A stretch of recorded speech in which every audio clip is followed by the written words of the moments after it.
estáis? Bueno, como veis en el título, hoy os quería grabar un directo muy pequeño para hablaros simplemente del exceso de cortisol en la primera infancia. A lo mejor es algo que os suena porque afortunadamente cada vez es más conocido. Aún así, yo me sigo escuchando comentarios de que no pasa nada, que no tiene importancia que los bebés o los niños pequeños lloren.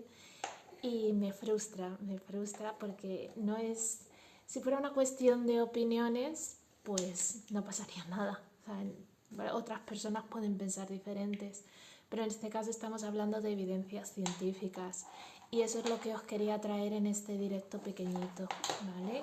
La información que os traigo es de una página web que se llama terramater.es.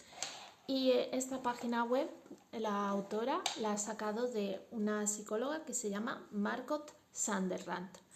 ¿Vale? Os he querido hacer un resumen muy pequeñito, pero os recomiendo, si os interesa el tema, que vayáis a la página web terramater.es y busquéis todo el artículo sobre el cortisol, porque es muy interesante. Bueno, el cortisol es una hormona producida en situaciones de estrés. Situaciones de estrés, en el caso de bebés o niños y niñas muy pequeños, son situaciones que se expresan a través del llanto. Por eso, de lo que yo os vengo a hablar es de por qué es importante atender ese llanto.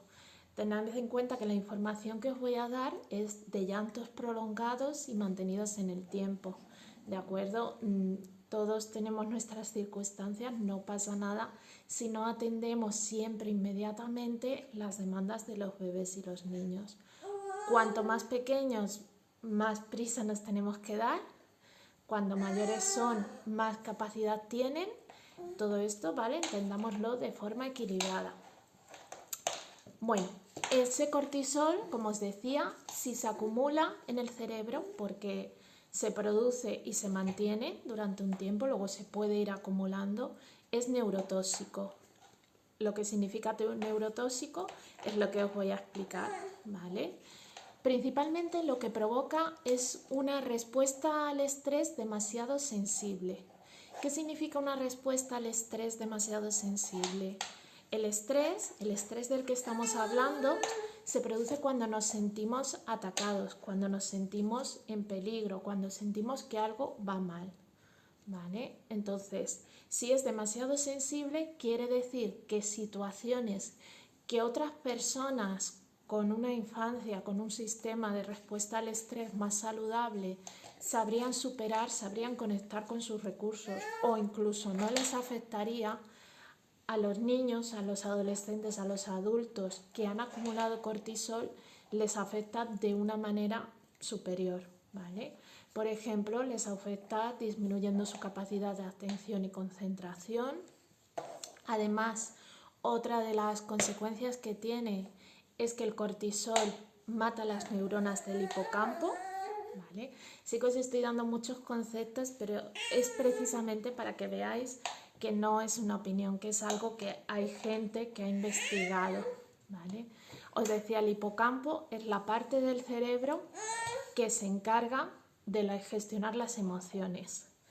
La gestión de las emociones, el hipocampo se está desarrollando, por lo tanto, esas pequeñas lesiones o esos pequeños ataques que produce el cortisol son muy importantes. Es muy importante prevenirlos, ¿vale? Aparte de esa muerte neuronal en el hipocampo, también os hablaba de la atención, de la concentración.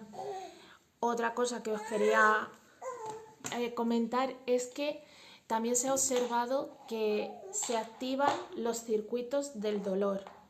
Es decir, aunque no hay un ataque físico, no hay un dolor físico, se siente de esa manera, como si el cuerpo estuviera sufriendo un ataque, un dolor físico. Para que veáis, también con esto lo relacionamos, los niños, los bebés no manipulan, están reaccionando a una sensación real de malestar. Incluso aunque nosotros no lo entendamos, no sepamos de dónde viene, es real, ¿vale? Y lo último que os quería comentar es que también el cortisol se relaciona con la adrenalina. ¿Por qué?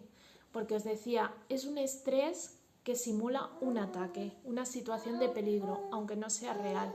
Y en una situación de peligro lo que hacemos es llevar la sangre, llevar los recursos a protegerme o a huir. Eso hace que se acelere mi pulso, se acelere mi respiración. Por ejemplo, el sistema digestivo o otros sistemas que en una situación de peligro se consideran secundarios dejan de recibir ese aporte de sangre porque lo prioritario es protegerse o huir. ¿Vale? Entonces sé que os he dado mucha información muy rápidamente. Lo único que lo que os quería que os quedarais, si queréis la información de forma más detallada, ya os digo que está en el artículo y seguro que hay otros artículos también muy buenos porque es una investigación que está absolutamente comprobada. Solo quiero poner mi semillita para acabar con esa creencia infundada porque hay motivos, hay evidencias científicas en contra de que no pasa nada o incluso hay gente que todavía piensa que puede tener algo positivo dejar llorar a un bebé, a un niño o una niña pequeño. Entonces solamente eso, no quiero hacer sentir culpable a nadie, sé que todos tenéis vuestras circunstancias y no podemos estar 100% disponibles, más aún cuando no tenemos todo el apoyo que deberíamos tener, pero eso, que es importante, ¿vale? De la misma manera, y con esto termino, ¿qué sucede cuando reconfortamos? Cuando reconfortamos, cuando consolamos al niño, lo que se activa es el nervio vago. El nervio vago lo que hace es lo contrario.